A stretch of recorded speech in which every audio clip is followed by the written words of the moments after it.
So we're going to continue tidying up, and we're going to catch up on a few films we want to make. Do you remember all those chisels we got?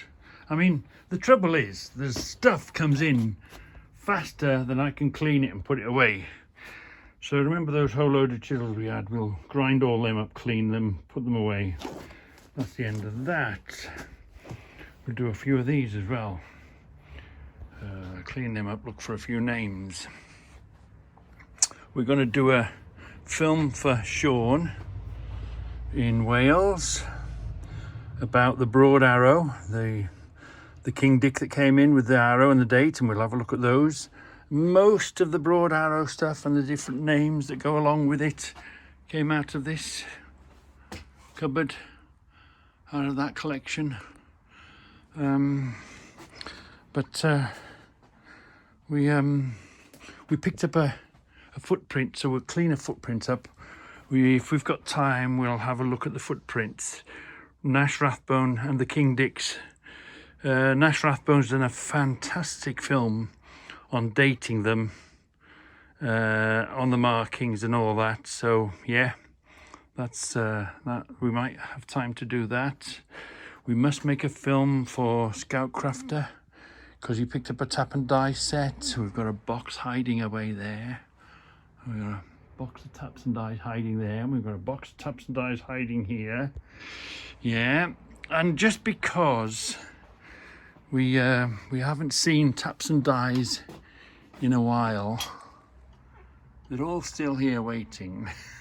They're still all here in the collection, except I just buy them when I land on them, and of course your budget only goes so far. I don't really search them down. They sort of come to me, as you might say. They come into my focus. They step in front of me.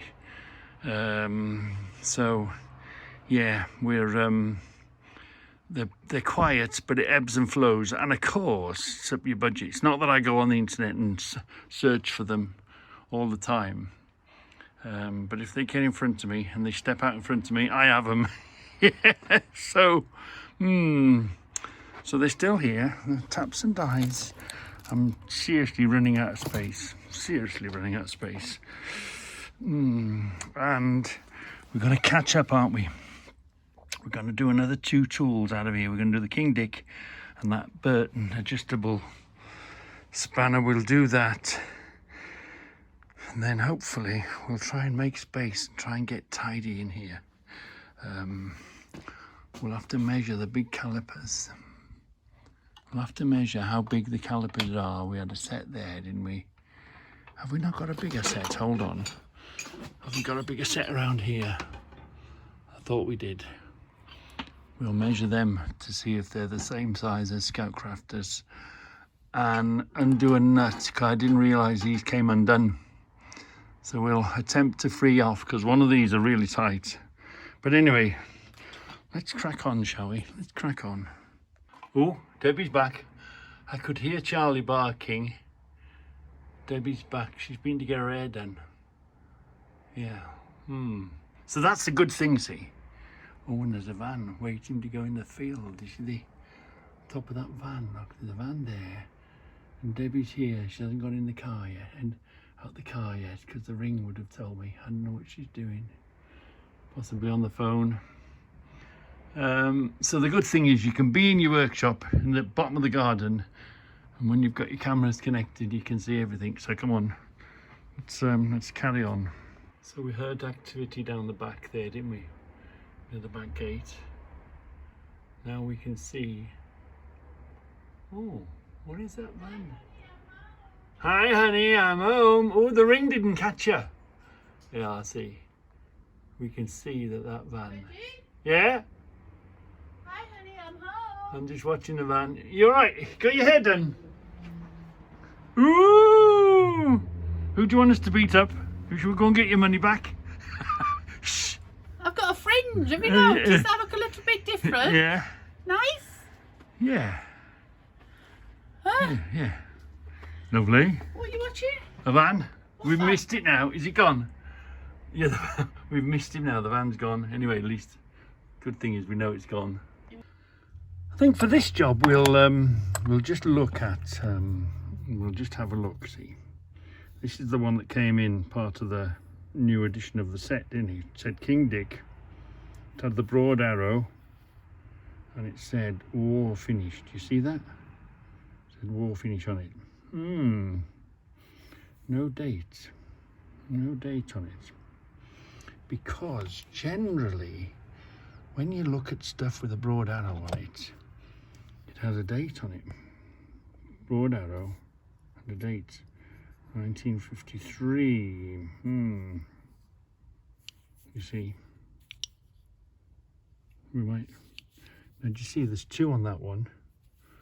There's one on this one. We'll be going through this. We'll have a look. Anyway, that's a King Dick film. Right. Here we've got another one.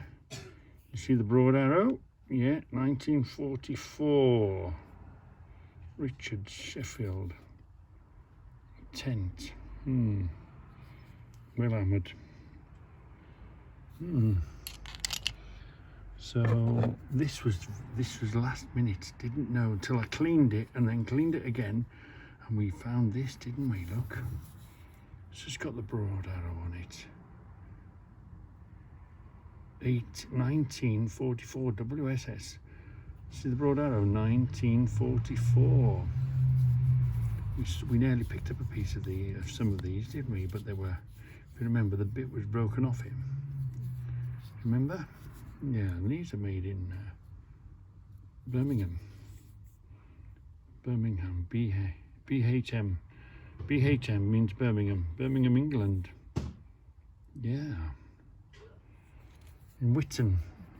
That's when you talk about Witton, that is virtually Birmingham city centre. Witton is right close to the city centre. Yeah. What were they called? Do we see? Wolseley. Yeah. All right. We're just going through the dates on the broad arrow and the markings. So here we are. Something slightly different. We're not going to chase the names, but can we look again? A broad arrow. You see the little broad arrow? And 1945. On that one. Let's have a look at this one. What was this one? This one again. Look, it's got the broad arrow. 60. Yeah. It's got the broad arrow on it. Now this one, you see, look. Is that Air Ministry? We know Buck and Hickman, but look. AM. Air Ministry. One of the military marks. Right. I'll try another one. What's this one? Again, the broad arrow. 1973. Military service, look, with the number on it. Yeah, and it just shows you the people that supplied, you know, the suppliers as well, because they're all different names.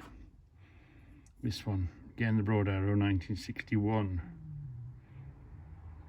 Hawksley. You see, was that the particular one number short there? But do the engineers have a different number structure, possibly? Let's have a look at this one. What was this one? War Department, you see. There's no date on this one, so I'd say this is the oldest one I've got. This one's got a hook on the end of it, see?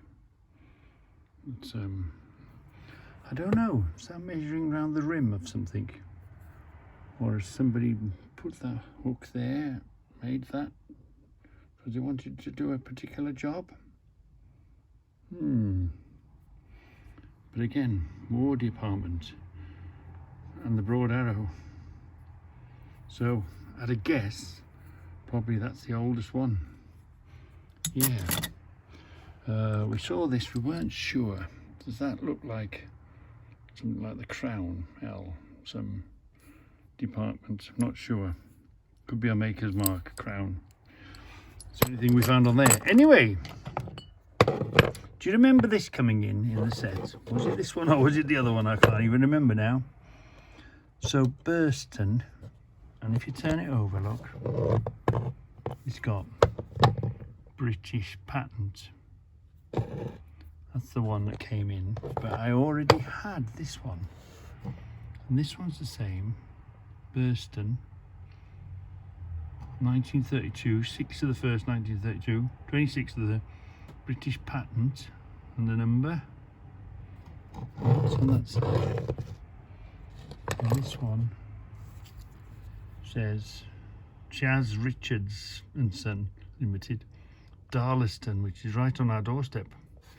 So it must have been, I bet you it's a costly business changing a die, isn't it? And there's a slight difference of something there, look.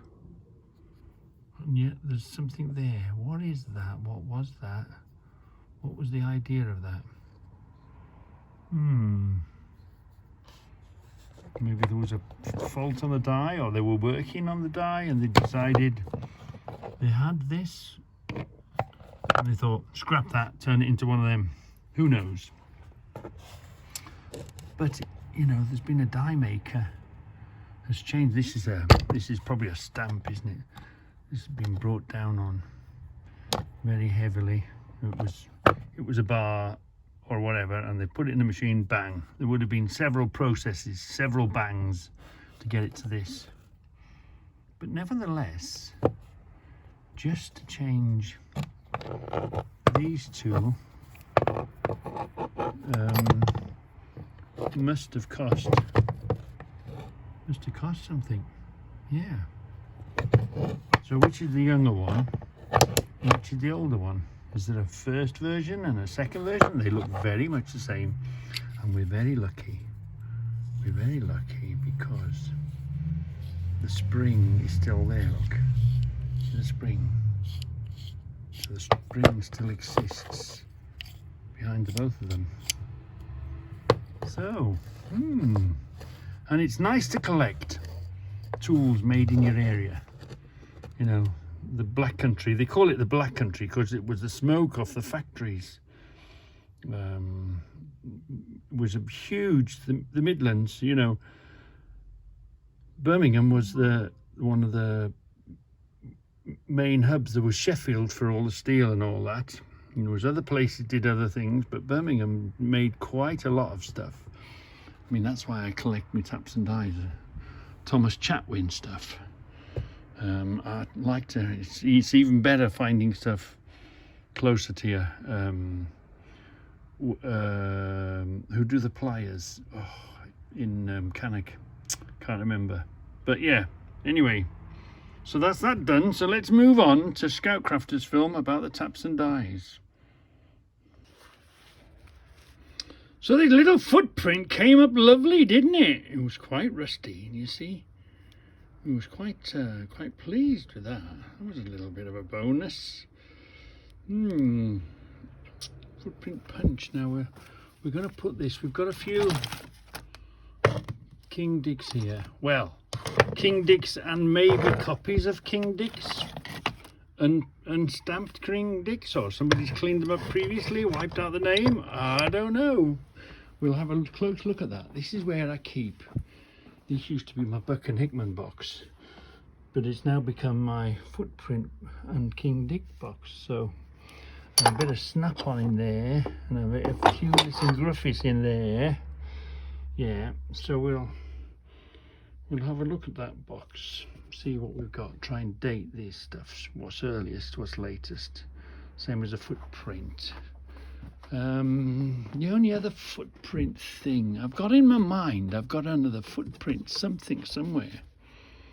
Was this a footprint? What was this?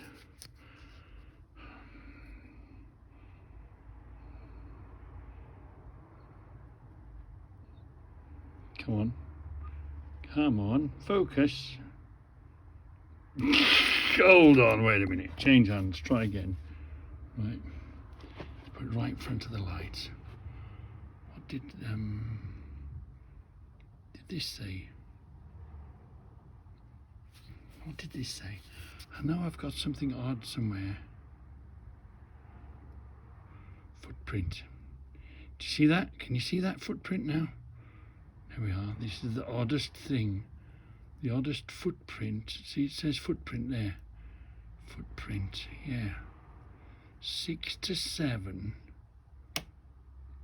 Footprint. Where are we on the light?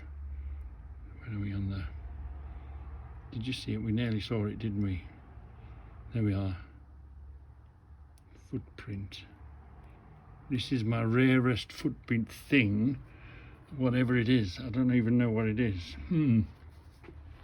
But we've got a pair of footprint pliers here, haven't we? Yeah, we see them always. I haven't seen another one of those.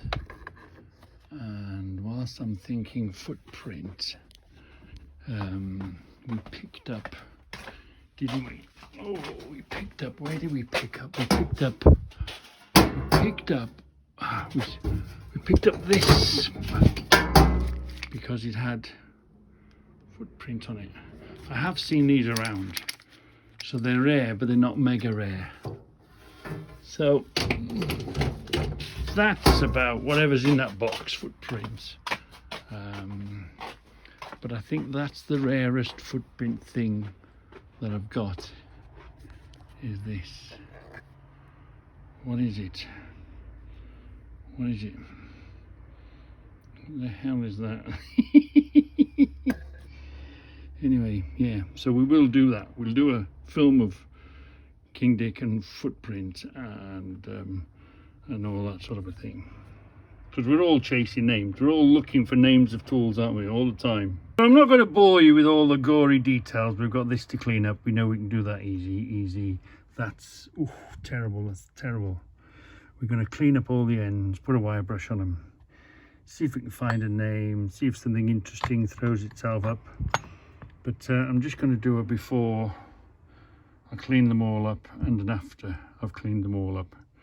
Yeah, just save you the pain of slow motion and sparks and cutting and grinding and banging.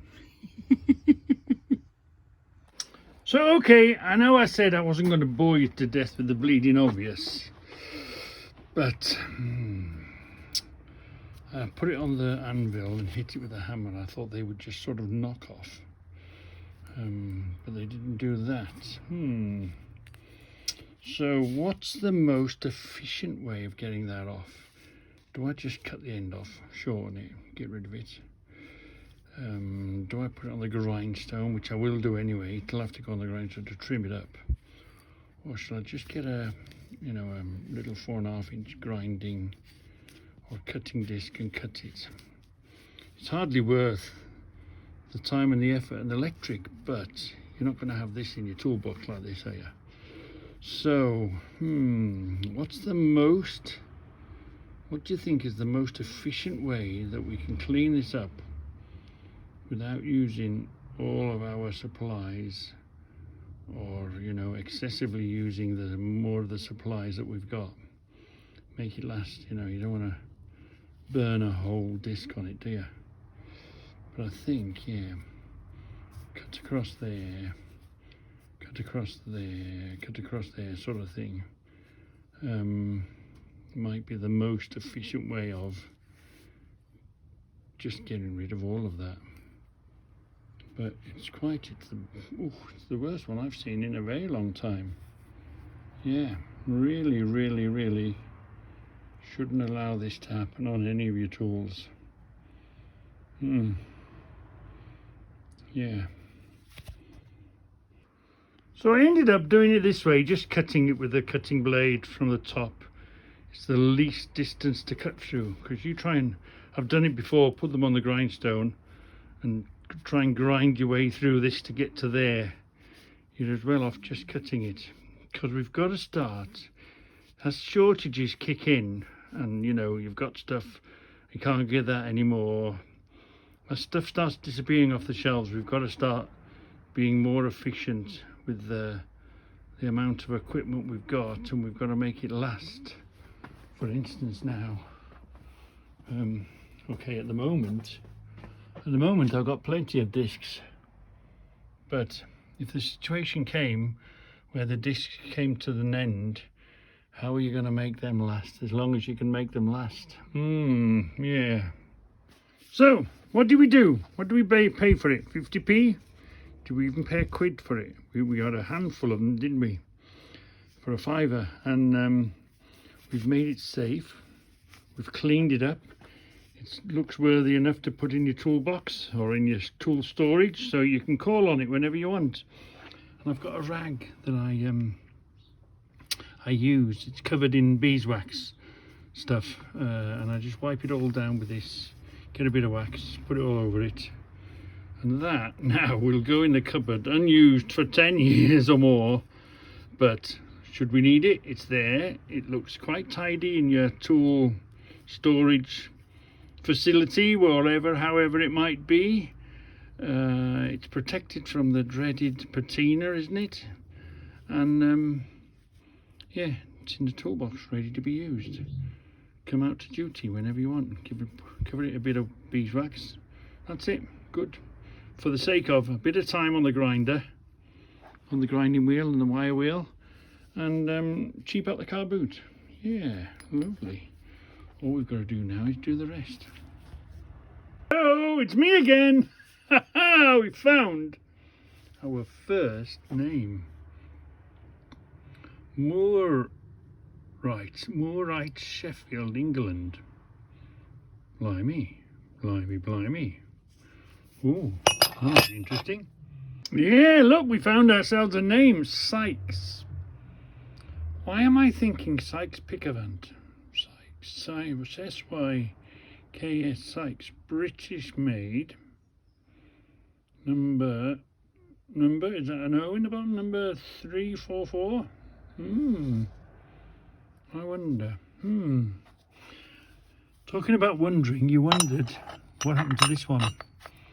I reckon this is a quick homemade one. It's a quick made in the factory. Go and see the man. See?